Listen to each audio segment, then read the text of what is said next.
মক্কার কাফিররা, মক্কার মুশরিকরা দল করতো আবু জাহেলের, কিন্তু আমানত রাখতো বিশ্বনবীর কাছে। পড়েন সুবহানাল্লাহ। অবাক করো না ঘটনা?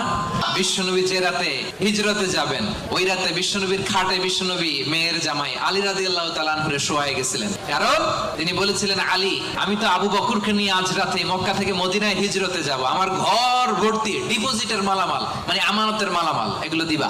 মক্কার প্রত্যেকটা লোকের হাতে পাই টু পাই বুঝিয়ে তারপরে তুমি হিজরতে যাবা। তাইতেন আলী রাদিয়াল্লাহু বলেন, এই আমানতের মাল মক্কাবাসীদেরকে বুঝাই দিতে আমার একদিন না, 2 দিন না, টানা 3 দিন লেগেছে। পড়েন সুবহানাল্লাহ। এজন্য 4 নাম্বার গুণাবলীতে আল্লাহ বললেন, ওয়াস-সাদিকিনা ওয়াস-সাদিকাত, সত্যবাদী নরনারী, সত্য বলার দরকার আছে না নাই? আমিন ইরশাদ করেন, ইয়া আইয়ুহাল্লাযীনা আমানুত্তাকুল্লাহা ওয়া কুনু মা'আস-সাদিকিন, ওহে বিশ্বাসীরা, তোমরা আল্লাহরে ভয় করো, সত্য কথা বলো।